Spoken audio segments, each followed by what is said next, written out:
Hello all, welcome to Web Technologies lecture series.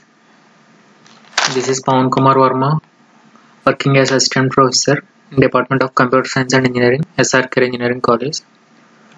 Today the main objective and the main topics we are going to discuss is frames and image tags.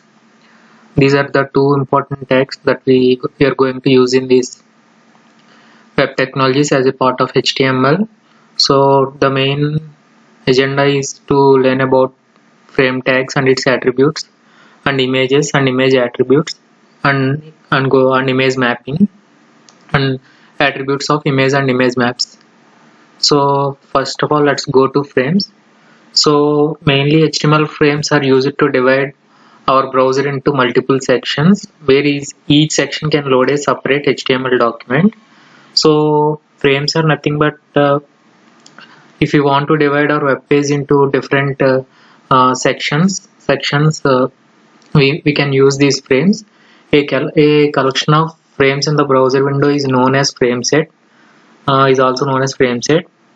All HTML frames will divide a browser window into several pieces. So same in single page we can have multiple frames. So if we click on one frame, it will redirect to one page. If we click on other frame, it will redirect to whatever page we want to go. So in this, each portion is called as frame. A collection of frames in the browser window is known as frame set. So all these collection frames will be known as frame set. So one of the key advantages that frames offer is that we can load and reload single frames without having to reload the entire contents of the browser window. So if we want to reload one of the frame, just one of the frame, and we don't want to reload the other frames, just it is the main advantage. It will be very useful by using these frames.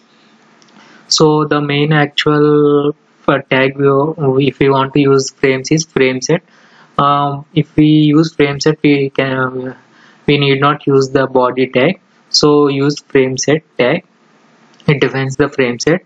These holds the frame elements. So if you want to add 3 frames, you can keep in this frame set. For each frame, you must use frame element, each frame holds some different document. So the frame set element specifies how many columns or rows there will be in the frame set. So it has one attribute. We can specify columns or rows.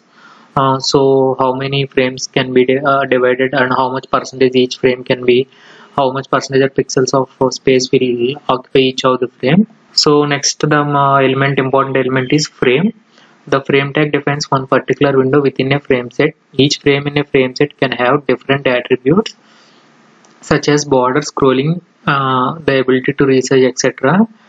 In the frame set, each frame can have different attributes. Each frame can have border. As we are going to take 3 frames in a frame set, so if you want to make 3 frames, like one is for facebook.com, and one is for google.com, and one is for our college website srkrec.edu.in, we can have different attributes for each frame. So these are the frame tag attributes. Source, this is the main attribute we are going to use in the frame. Frame space source is equal to, as I already told, if you want to take 3 websites in this frame set, 3 frames. First one is facebook.com. Just give frame space source src is equal to facebook.com. Next one, frame space source is equal to google.com. Next one, frame space source is equal to www.srkrec.edu.in. Just same frame border, it will give the border, and you already know that name gives the name of the frame. No resize means we can resize that frame or not. So here is the simple frames program. So here see HTML frame set columns is equal to 25%. He had taken 25% as columns. This is the frame set. So here we cannot we need not use the body tag. So in between frame set, we are going to 3 frames. First one, frame source is equal to this bing.com, name is equal to f1. After entering this, the first one is the first frame. we need not to close this frame tag. So the first frame belongs to bing.com. So second frame belongs to www.w3schools.com. This second frame belongs to w3schools.com. Third page is our page, mypage.html. This is frames demo. So this is total frame set, and we have divided this into multiple sections, 3 sections into two different websites and our own page. So this is how frames are useful. But actually in HTML5 frames are not frames are changed to iframes. So in HTML4 version, these frames are very much useful. Nowadays our iframe is using. We can write this iframe in body section only. So prefer not to use this frame set very regularly, because in some browsers it will not show effectively. So the next main important thing is images. So the next topic is images. So images are one of the important concept in any web pages. So why images are important means images increase the visual appearance of the web pages and make our web page more attractive. So mainly the image is used for the visual appearance, for a look and feel, to be more precise and to more effective and more attractive. So images in web pages can be inserted using img tag. So the img tag can be used. So img is an empty element where there is no close tag for it. The main there are 2 required attributes for image. The image tag has 2 required attributes. One is src source and second one is alt. Source is used for the important attribute of image tag is source.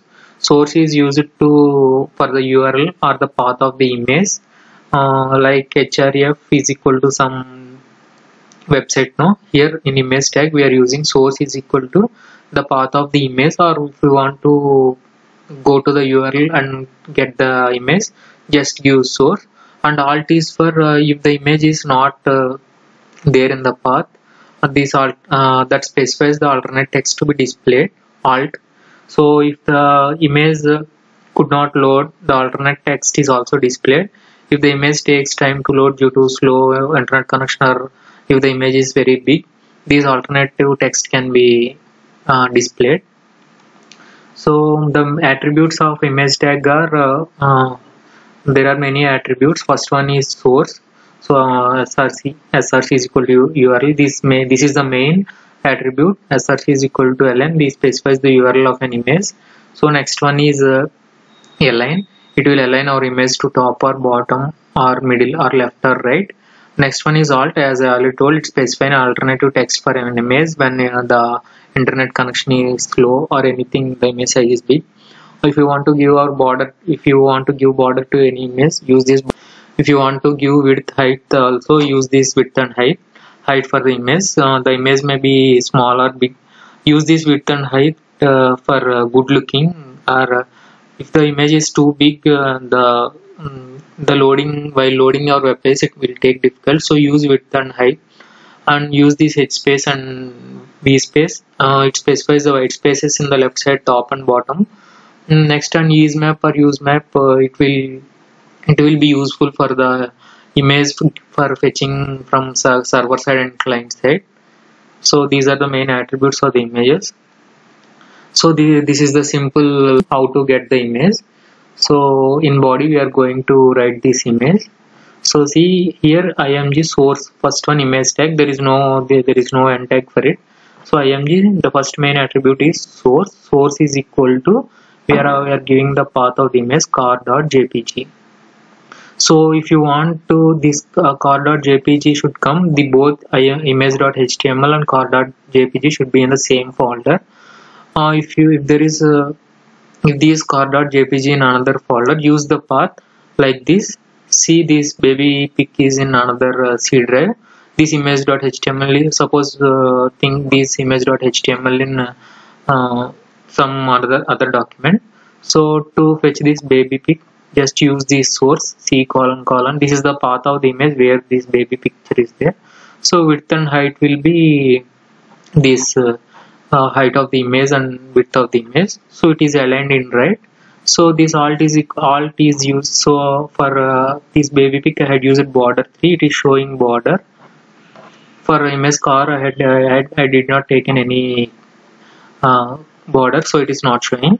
So alt is equal to baby pic. If the baby pic is not loaded, it will show the text as baby pic.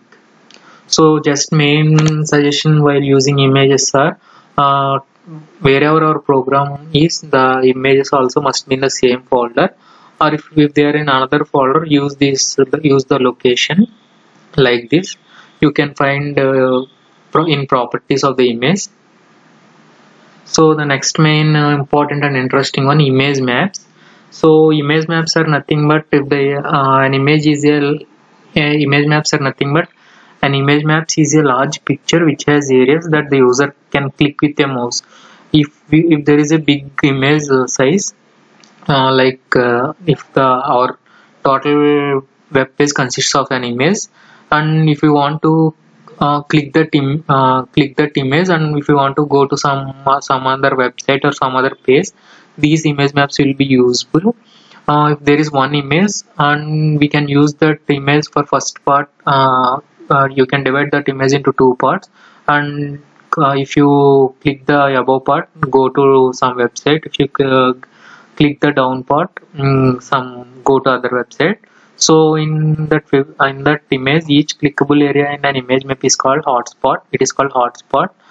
It is the area of the image that provides a link. So that link means it should be where it is going, and when clicked by the user to navigate to different pages. If we click on that particular area, it will navigate to the page we want to go. So these how image maps will be useful. So if you want to use image maps, the map tag, HTML map tag defines an image map. We must use this map tag. An image map is an image with clickable areas. So if this is the SRCare logo and this is the image, if the red area, if we click this red area, if we want to go to some SRCare results, if we click on this red area, it will go to SRCare results. If we click on this blue area, if you want to go to main srcare.edu.in, we can use through image map. This is how image maps will be useful. So the areas are defined with one or more area tags. So these map will be the main tag, and these area tags will be useful to denote which area we want to go and where we should go. Suppose this is one area and the above blue color is one area. So the main idea behind an image map is that you should be able to perform different actions depending on where the image you click. So in this image, if you want to click this image and if you want to go somewhere, if you click this and you want to go somewhere, it will be more useful. So next, to create an image map, you need an image and some HTML code. Simple. If you want to create an image map, you want one image and some HTML code. What HTML code will describe is the clickable areas. The clickable areas are nothing but, if we click on red, just go to there. If we click on blue, just go to there. How we can go navigate will be seen here. So these are the two important tags we are using. One is map and area. The map tag is used to define an image map. The name attribute of the map element is associated with the image use map. Here we are going to take one attribute, and this attribute we must give in image tag. So in image tag, we are going to use map attribute. It creates the relationship between the image and map. I will show you how this will be mapped in another example. This map element contains a number of area elements that defines the clickable areas. For suppose in this image, this red part must be one area and this blue part must be one area. We will give this in area. This area tag defines an area inside an image map. This is one area tag, and above is another area tag. This area elements is always nested in a map tag. This area, how we want to take 4 areas, use these 4 area tags in the map tag. So it will have main attribute, and it will be used in image. So some of the attributes of area tag are coordinates. Coordinates means we can see this in imagemap.com coordinates and give these coordinates. If you click on that coordinate, it will redirect to one particular website. And the shape, if you want to take the circular shape or rectangular shape, just give shape is equal to rectangle. For rectangle type of shape, it will on that coordinates, it will redirect to that URL. href is for you entering URL, give href is equal to. So you already know target is equal to underscore blank means it will open in different ways. Underscore self means it will open in same ways. Underscore parent refers where if you want to specify the web document or HTML page, or if you want to go our page in top or frame, use this target attribute. So thank you. Let's see the image map example in the next video.